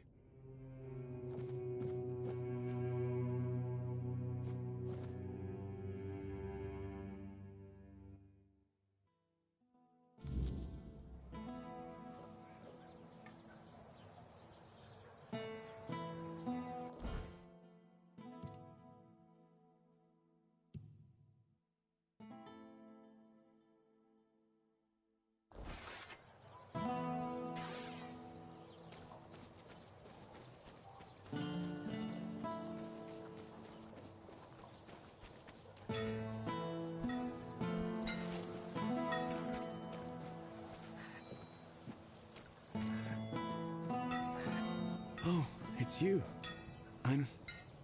It's really great that you're here. I meant that I might need your help with a few small things, and that's why I'm glad to see you. And don't worry, this time it's not about replacing an ill heart. As far as I can tell, the one I got from you, it's doing just fine.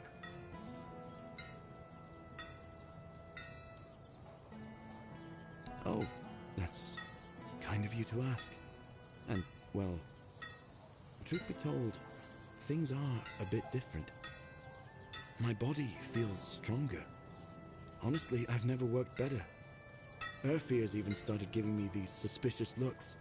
I'm about to take over his forge and business. But it's different when it comes to my thoughts and dreams. They're confusing at times.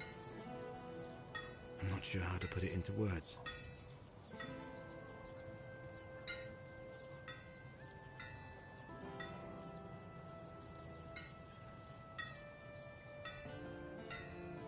Hi. And I'll be grateful to you for that until the end of my days. I'd prefer to keep it to myself. At least for now. And, I'm sorry. I didn't mean to be so awkward. I want to make something for a person dear to my heart. A battle hammer. Proper blacksmith's craftsmanship. Urfir will appreciate such work, no doubt. But I need a few things to get started.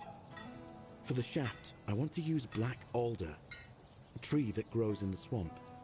As for the rest of the materials, I still need to think about that. Once you bring me the wood, I'll have a better idea of what else is needed. Thank you. And just be careful out there. I wouldn't want anything to happen to you because of some stupid piece of wood.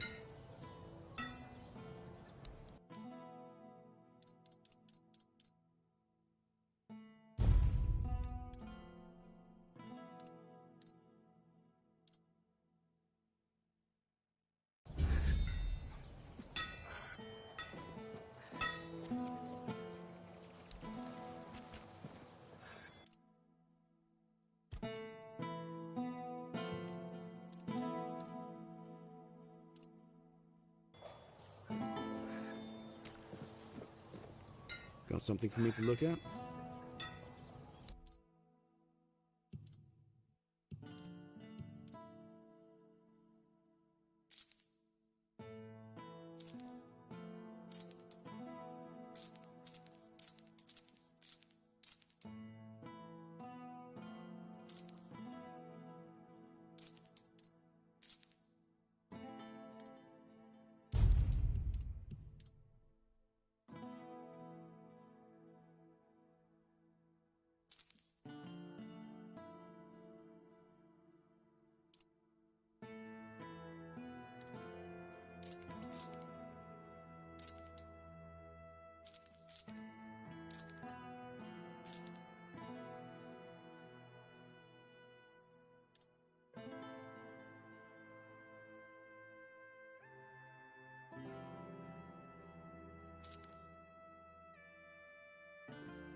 What do you need?